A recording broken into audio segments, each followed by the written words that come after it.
Hola a todos y bienvenidos a Lunas Tenebrosas. Siento haber estado unas semanas sin subir ningún vídeo a este canal, pero bueno, es que se me había estropeado el ordenador, lo tuve que llevar a arreglar, luego buscando información sobre vídeos y demás, pues he tardado un poco más de lo normal y entre otras cosas que me han sucedido, pues no he podido subir el vídeo antes. Os pido disculpas por ello, pero bueno, esperemos que de ahora en adelante pueda subirlo un poco más regularmente y más teniendo en cuenta que en este mes que viene quiero hacer, como el año pasado, un mes entero relacionado con mujeres asesinas, a ver qué tal se da el tema y espero que salga bastante bien todo. Del caso que vamos a hablar hoy en este canal es del supuesto suicidio de Charles Curtis Morgan. Digo supuesto suicidio porque al informarte más sobre este caso y sobre este tema, parece más un caso de asesinato que un caso de suicidio real. Y pronto sabréis por qué a medida que vaya contando yo la situación y las cosas que se fueron dando en este caso. Realmente este caso es bastante interesante porque tiene tintes de muchas cosas y de muchas situaciones, desde la mafia que andaba metida, el FBI también y otros asesinatos que se dieron alrededor de este caso un tanto extraños. Y pronto sabréis por qué. Dicho esto, espero que os guste el vídeo. Si es así, dadle un me gusta, comentad lo que os ha parecido o lo que os ha parecido el caso y si os gusta el canal, indudablemente suscribiros. Dicho todo esto, comencemos. Charles Curtis Morgan, de unos 39 años de edad, era un exitoso hombre de negocios que era presidente de su propia agencia de depósitos de garantía. También fue un testigo potencial en un caso de fraude de tierras estatales que involucró a un conocido jefe criminal. Vivía junto a su familia en Tucson, Arizona. El 22 de marzo de 1977 salió de su hogar como de costumbre para llevar a sus dos hijas a la escuela antes de ir a trabajar. El problema es que después de dejarlas en el colegio, desapareció sin dejar ningún rastro. 3 días después de su desaparición, el 25 de marzo, Chuck regresó a casa a las 2 de la mañana. La esposa de Chuck, llamada Ruth Morgan, estaba en la cama cuando el perro empezó a ladrar y se escuchó un fuerte golpe en la puerta trasera. Ambas cosas hicieron que Ruth se acabara despertando. Ella se levantó de la cama, se dirigió a la puerta y la abrió. Al otro lado de la puerta estaba Chuck. Le faltaban un zapato y tenía unas esposas de plástico alrededor de un tobillo y un juego alrededor de sus manos. Cuando hizo un gesto hacia su garganta y no dijo palabra, Ruth le preguntó: ¿puedes hablar?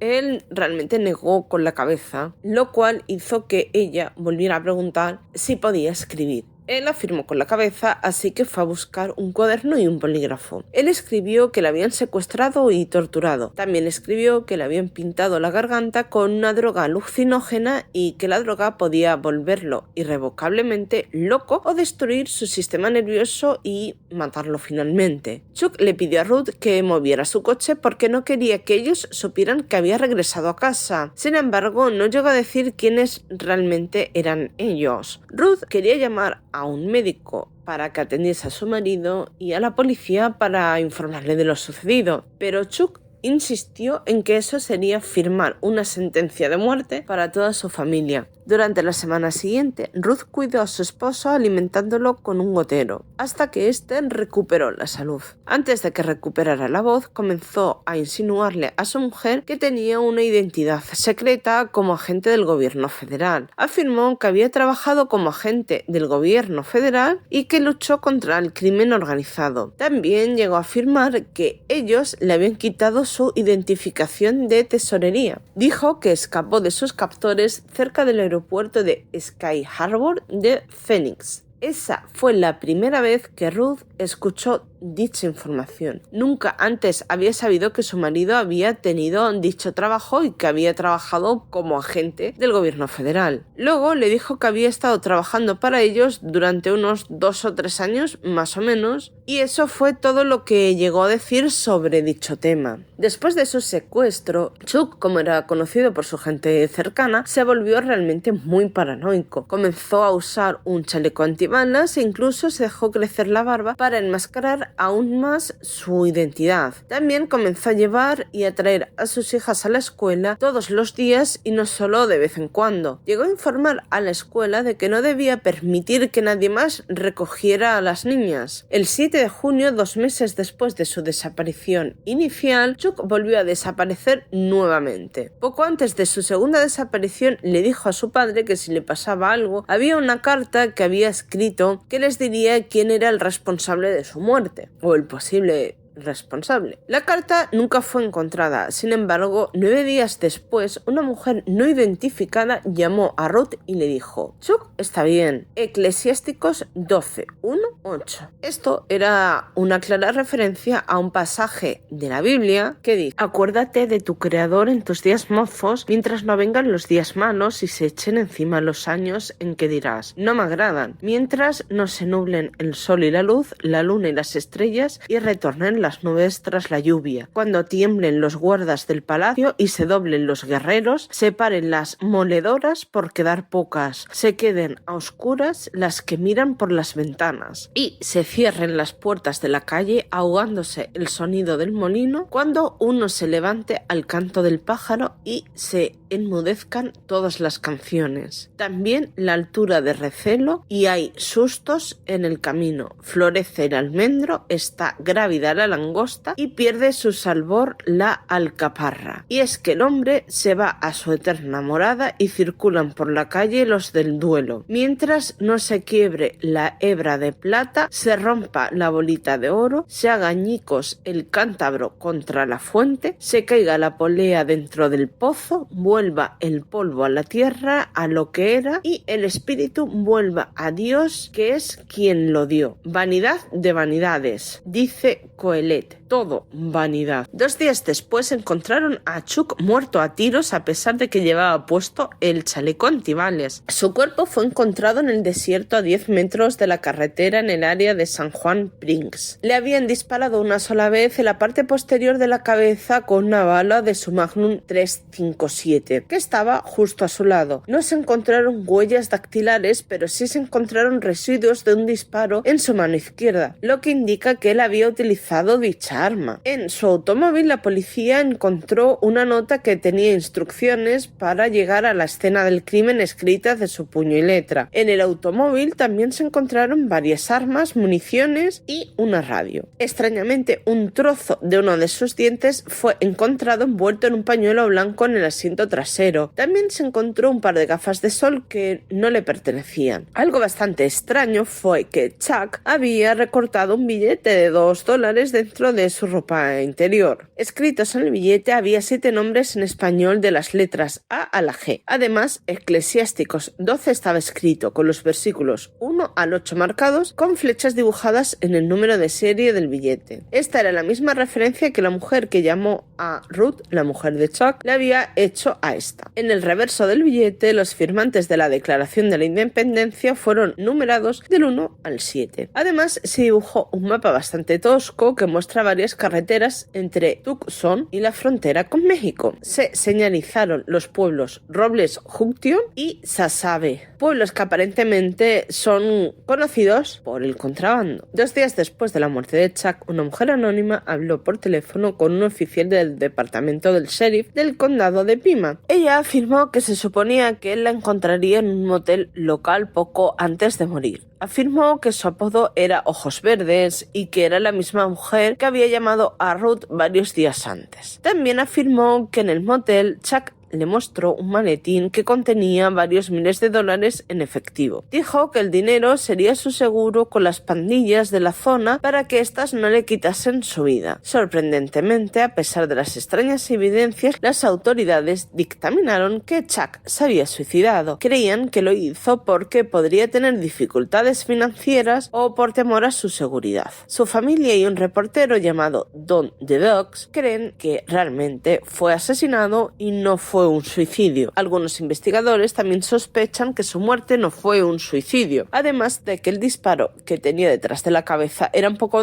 complicado hacérselo a sí mismo. Ruth creía que él no se había suicidado. No hay forma de que Chuck se hubiera suicidado. y si hubiera siquiera contemplado el suicidio, habría dejado una carta para sus hijas y para mí, llegó a decir Ruth. Don DeBex también tenía sus dudas y comentó: nunca he visto en todos mis años como periodistas a un tipo salir al desierto con un chaleco antibalas y pegarse un tiro en la nuca. Poco después de la muerte de Chuck, su automóvil incautado fue allanado mientras estaba en posesión de la policía, al igual que casi al mismo tiempo su oficina también fue saqueada. 3 semanas después de su muerte, 2 hombres que decían ser agentes del FBI llegaron a la casa de Morgansey y le dijeron a Ruth que tenían que revisar la casa. Destrozaron totalmente la casa y estuvieron revolviendo en ella durante bastante tiempo. Ruth estaba tan molesta que no llegó a notar sus nombres. Realmente se desconoce si alguna vez encontraron algo de interés o incluso si eran agentes reales del FBI. Cuando DeBex se puso en contacto con el FBI, estos afirmaron que nunca habían oído hablar de Chuck Morgan y que nunca había ido a la casa de este, aunque según DeBex el FBI había abierto una investigación y supuestamente el FBI había entrevistado al abogado del señor Morgan. Supuestamente estuvieron investigando el caso por un tiempo, pero luego cambiaron de idea y dijeron que nunca habían oído hablar de Chuck. Él nunca existió, sin tarjeta, sin expediente, sin nada. Si Chuck Morgan hubiera estado haciendo un trabajo encubierto para el gobierno, Don DeBex cree que las pistas que escribió en el billete de $2 podrían haber sido un intento de pasar mensajes codificados al FBI. Creo que el billete de $2 proporcionó la base para algún tipo de código. Sin embargo, lo que parecía faltar era el documento que desbloquearía el billete de $2. Si estaba brindando asistencia silenciosamente al gobierno de los Estados Unidos y monitoreando las actividades de una o más de las principales familias del crimen organizado, entonces no era un villano, era un buen tipo y necesitan saber eso. Hay varios rumores en torno a este caso, incluido que Chuck fue asesinado porque estaba involucrado en actividades ilegales o estaba haciendo un trabajo secreto para el gobierno. Su muerte parece tan inexplicable como los acontecimientos que la condujeron. Y hasta aquí serían los sucesos en torno al caso de la muerte de Chuck. Y hasta aquí serían los sucesos en torno al caso de la muerte de Chuck y su resolución. Pero hay ciertos sucesos relacionados con el caso que realmente dan una perspectiva distinta o añaden cierta información. Aunque Chuck afirmó que estaba trabajando contra el crimen organizado, algunos creen que en realidad estuvo involucrado con él. Durante la década de 1970, Tucson, junto con otras ciudades de Arizona, se convirtió en un lugar en el que se mudó la mafia debido a su clima cálido y su controvertido sistema de justicia penal. Dirigido por el ex neoyorquino Don Joseph Bonanno, más de 500 mafiosos se mudaron a Tucson durante la década de 1970. Su influencia condujo a varios asesinatos al estilo pandillero en el área. Uno de los más famosos fue el asesinato del reportero de investigación Don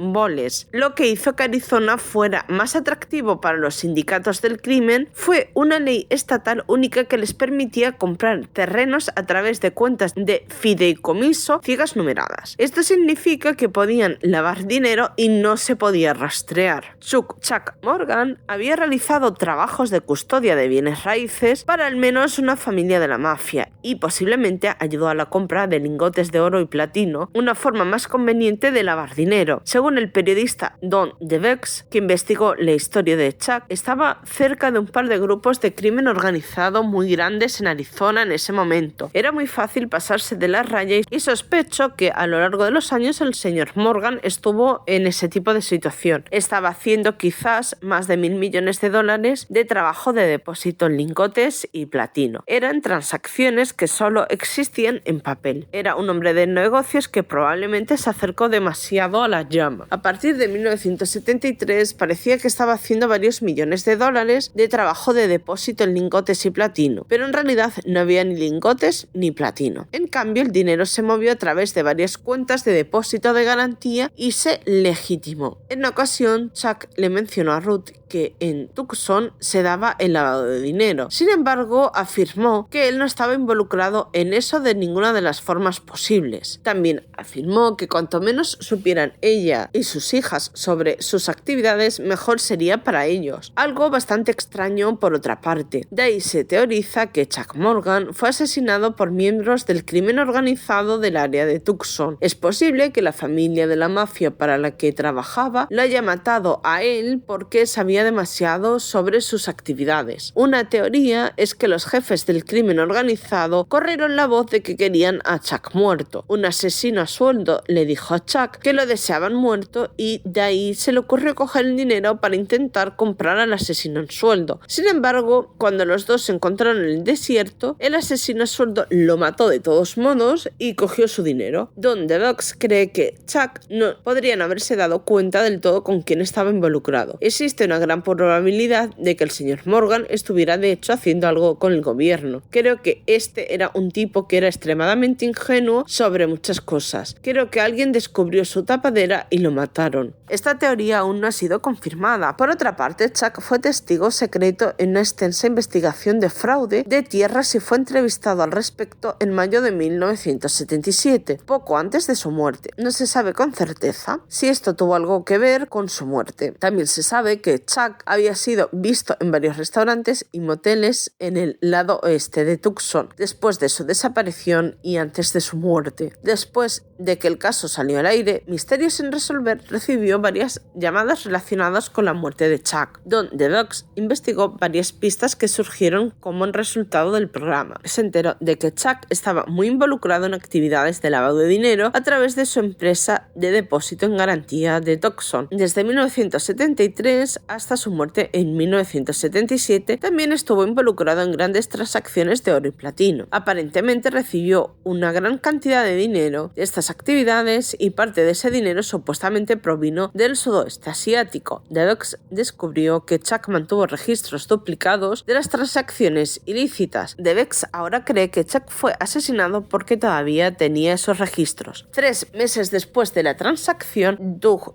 Johnston fue encontrado muerto a tiros en su auto afuera de su oficina en Phoenix. Curiosamente trabajaba al otro lado de la calle de la oficina de DeVox y conducía un automóvil casi idéntico. DeVox ahora cree que se suponía que lo matarían a él en lugar de a Doug, pero que hubo una equivocación. Un año después del asesinato de Doug, DeVox fue contactado por un escritor de DC llamado Danny Casolaro. Aceptó compartir con él la información que había descubierto sobre las transacciones ilegales de oro de Chuck. Sin embargo, Danny murió sospechosamente justo antes de recibir la información. Los 3 casos siguen sin resolverse. Lamentablemente, la viuda de Chuck, Ruth Morgan, murió en el año de 2006 sin poder saber realmente si la muerte de su marido fue un asesinato y quién es el culpable, o realmente se suicidó como las autoridades dijeron. Como puede verse, hay ciertas inconsistencias y sucesos que hacen pensar que realmente Chuck Morgan podría haber sido asesinado en vez de haberse suicidado, como pudieran ser el disparo detrás de la cabeza, al igual que las gafas de sol que se encontraron que no eran suyas, la mujer que había llamado a Ruth y a la policía, la posibilidad de que ayudara a la mafia y estos acabaron con él porque tuviera demasiada información o por alguna cosa que hubiera hecho, los asesinatos relacionados con su investigación, que estuviera trabajando para el Estado y que fuera como una especie de agente doble, es decir, que se metiera en la mafia y todo eso para intentar sonsacar información, o el caso del FBI falso que apareció en su casa después de su muerte. Realmente todo esto hace que haya bastantes dudas sobre su muerte y sobre si la investigación que se hizo en su momento fue la adecuada o no. No sé lo que pensaréis con respecto a este caso, la verdad a mí me parece un caso bastante interesante y que me ha gustado bastante porque esto muchas veces nos muestra que depende un poco cómo llevemos una investigación, puede ir por un derrotero o por otro y que muchas veces es mejor tener como varios caminos abiertos y que a través de una investigación el camino se vaya cerrando por cuál es el verdadero verdadero, que parece ser que en un principio no era lo que aquí pasó, o por lo menos es la sensación que a mí me dio, como que intentaban tapar su muerte, como si algo tuvieran que esconder, algo hubiera ahí detrás. No sé lo que pensáis vosotros, por favor, dejadlo en la cajita de comentarios y hasta la próxima.